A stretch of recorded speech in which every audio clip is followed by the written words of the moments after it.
Hello and welcome to the DFS_PhD show for today, the 30th of December, Saturday Night Football. Remember, you're good enough, you're strong enough, and gosh darn it, someone's got to win that money. Almost us. Why did Melton play so badly?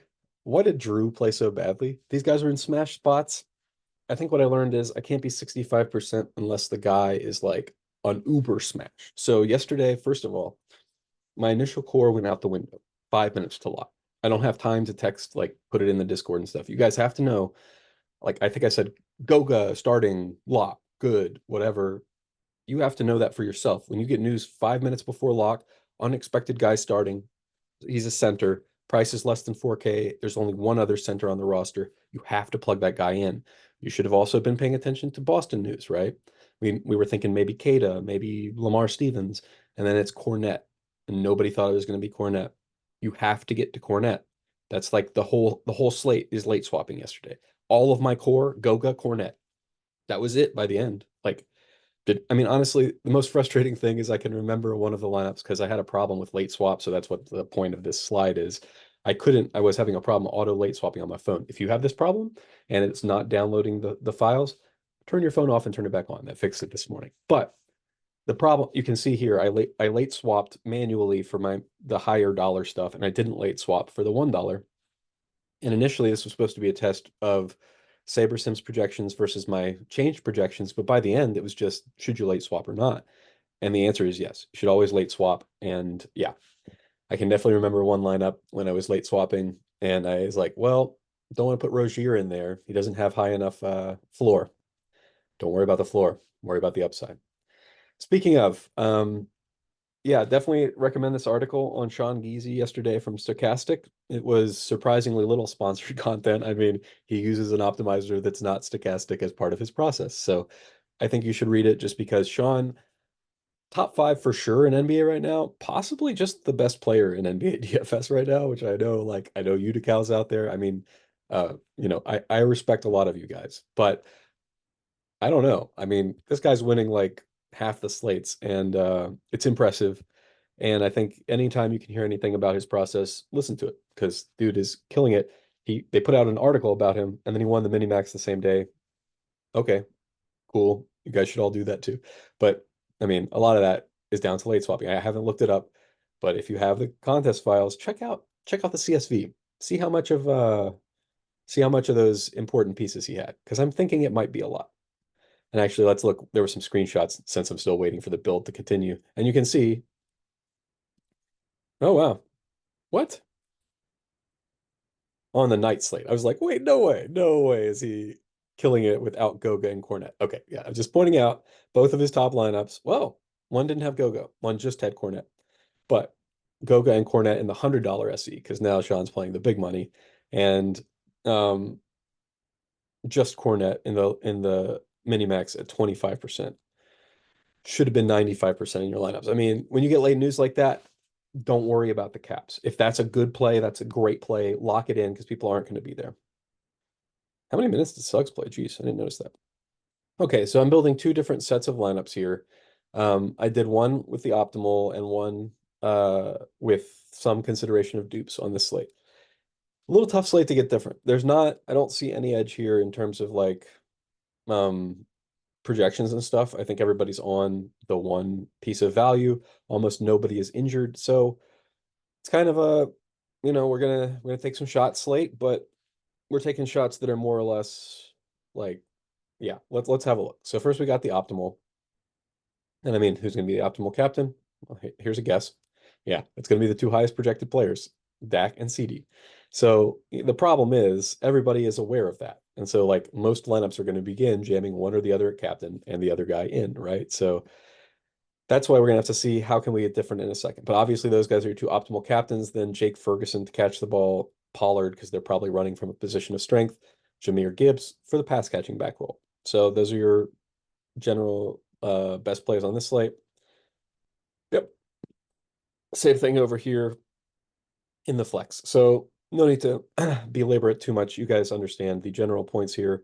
Play the players who are going to score the points. I don't know why we're not getting too much golf. I'm surprised at how little golf in the optimal at 25%. because I expect him to be playing from behind and throwing the ball. So I guess, yeah, let's see if we get to a little bit more over here in, let me rename it. Because I only did, this was geometric mean of ownership 22 was the rule. I guess it's going to have to load before it lets me. Okay. Geo mean under 22. And so, yeah, I'm guessing we're getting to slightly different captains now, a little bit favoring CD. And again, I did this with 150 lineups just to emphasize like all of the possibilities. I probably just ran 20, didn't see that many. Yeah, didn't see any need to max the mini max since I don't feel like there's an edge here. But how much golf we got here? 5% golf, 27% captain DAC, so 32% captain quarterback. 94, and then we got to add in the last golf for a total of 116%, 16% two QBs. Seems a little bit light in terms of what the optimal is going to be. Oh, Cowboys defense only 11% owned. That would be nice. I I will definitely have some of them. That's reasonable. What about the other defense? The Lions defense, 7%. This is a slate where it's okay, I think, definitely to leave defenses in because nobody thinks the defenses are going to get there. But it's a primetime game and it's a island game, and those have been really gross. But beyond that, sometimes games go under, and if the game goes under, the defenses are going to be optimal and now at a low percentage. So makes sense we're getting to some of them. But beyond that, no need to play around. I mean, I like this Khalif Raymond play popping up a little bit because people are yeah, I think people are sleeping on his snap share. Let's look at the control tab. Let's go over to Lions wide receiver. Khalif Raymond is getting 30% of the snaps. Yep. Yeah. And but what is he doing? Yeah, he's so let's see. He's the wide receiver for Jamison Williams and Josh Reynolds should be projected for the same. Let's double check. Josh Reynolds 5.4. What's happening here? Jamison Williams 7. Okay, he's a slightly better guy. Why is everybody projected for so few points? What? Hold on. I have come across a concern. So Reynolds and Williams are playing 2/3 the snaps of ASB. And they're playing double the snaps of Khalif. So they should have double the points of Khalif. They don't. Okay. Hey, I got a little bit of edge here, guys. So I think this Khalif Raymond projection is about right. And since Josh Reynolds and Jamison Williams are both getting twice the snaps. So to me, that tells me they have twice the potential of Khalif Raymond. So I'm gonna make them twice the projection. And then yeah, okay, and that works both ways. So Amon-Ra St. Brown, I think he's a little better of a pass catcher. I'm not going to change these guys to being the exact same points per 100 snaps as Amon-Ra St. Brown. But what do you think? They might be 2/3 as good. I think they're kind of running a little bit light, and they are both. I think all these wide receivers could be about 20s compared to the 30 of Amon-Ra St. Brown. So then we would have him be 2/3 on a snap basis and then another 2/3. So 2/3 times 2/3, they should be around 4/9, which is about half, 4/9 of Amon-Ra St. Brown. Yeah. Okay. So if you wanted to, you could make them a little bit lower. I probably would just go the other way. And I would say, to me, I don't. Okay. So here's the way I feel about the game. I think Amon-Ra St. Brown is going to be involved more because there's going to be more passing. I don't see a substantial difference between him and CD on the slate. Let's double check that that's borne out in the data. CD, yeah, 68% of the snaps, 24 points per 100. We go over to Amon-Ra St. Brown, 30. So we got 30 points per snap. Okay, more points per snap for Amon-Ra St. Brown. And same number of snaps. Slightly fewer snaps. I don't know. I'm going to assume they play a similar number of snaps in this game. So to me, I don't think I'm going to distinguish there. And yeah, I think, do I have golf projected for more points than Dak? Wow. Okay, so here's another thing. I don't know that it's going to be a big pass attack day for Dallas. Like I get it that they could get there with early points, but if they don't, I just I don't see Dak Prescott having a way higher upside than Tony Pollard. Let me dig back into kind of does the running like snaps? Can I get there with some math? But I no, what? Tony Pollard is in a timeshare, huh? Yeah, I knew that a little bit, but points per 100 have been hurting. So let's say we give him 20 points. Yeah, I simply cannot project Tony Pollard for any more points in any reasonable mindset. What I'm getting at is that since Detroit is playing from behind, I don't think I'm going to have Dak Prescott for quite so many points because I think that they're not going to be throwing it so much. I don't think I'm going to have CD for quite as many points as Amon-Ra St. Brown on the same general argument. And I think I am going to have Jared Goff as a toss-up with Dak Prescott. But I think we already have priced in appropriately Tony Pollard's projection here. So I'm going to leave him. If anything, I might go lower on him too. I think we might just be piling on. I don't understand, honestly, Dallas being 6-point favorites seems like a lot. They've been winning more, but they're just not that much better team than Detroit. So I'm going to do that up and down the line. Like Jake Ferguson should not be better than Sam Laporta. That's just they're the same. 13.35. Those guys are the same guy. Pollard and Gibbs, they're both going to be the running back. Okay, so here's the other thing. Montgomery is projected for less than Gibbs. That's not based on snap counts. I went and checked it out. When you go to snap counts, they're 50-50, right? And, who knows? It should be about a 50-50, slightly favoring Gibbs. And I think that's mostly, though, on game script, right? So you could reasonably project them for the same and do a 1 rule. I think that's fair because so in the game script where they're playing from ahead, we're going to see more David Montgomery. And in the game script where they're playing from behind, we're going to see more Jahmyr Gibbs. And one way or another, between the two of them, I think they're going to be equal to about 1 Tony Pollard. So let me do that. And then I'm going to add the rule over here and obviously every time you add a rule, you cut out a part of the face space. So you got to make sure you're comfortable with this rule too. But I'm going to say for now, I think max 1 Detroit RB because they're kind of game script dependent, both of them. You know what I mean? Actually, you know what? I'm sure I have this rule somewhere. Oh, no. Control F, Detroit. Oh gosh. Okay. Hey, there we go. Max 1 Detroit RB. Okay. And yeah, because it can't be the first time this has come up.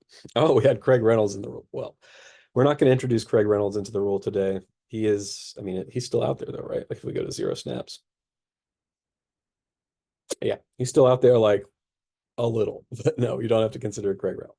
So my point is, the reason we're doing that is there's 2 game scripts here. There is Detroit from ahead and Detroit from behind, and they're not both going to get there. One or the other of them is going to be favored, and the other one is going to be a bump on a log. So Jahmyr Gibbs will be phased out in a playing from ahead game script, and Montgomery will be phased out in a playing from behind game script. Looks like I'm going to need, Josh Reynolds and Jameson Williams. I did not introduce a max 1. Do I need to?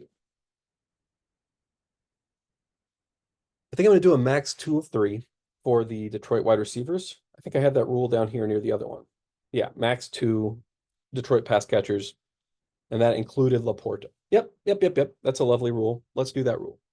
So, and yeah, some guys, whenever I'm just making these up as I go along. If you have an idea, add it, please come to the Discord and tell me. We had a guy give me a really good rule yesterday for the Atlanta wings. And then I was like, yeah, that makes a lot of sense. We had that in there when it was a different 3 wings. We should have it in there with these 3 wings. And then Jalen smashed, and one of the other guys smashed too. So anyway, if you had that rule, you made a lot of money. So if you can think of a rule that I'm not adding here, please come over to the Discord. Let me, tell me the cool rule. Tell us the cool rule. Let's get better together. The face space is so big for these games that I just really don't buy that there's any amount of like giving away the edge that matters. You know what I mean? Like there's so how many guys are in this player pool? It's a lot of guys, you know what I mean? And a lot of them are viable. I didn't think there was much edge here. And then I started looking at these numbers. I'm like, what in the world? Like yesterday, these all seemed fine to me. And now I'm looking at them. I'm like, this is like assuming Dallas wins, and Dallas wins by scoring passing touchdowns first.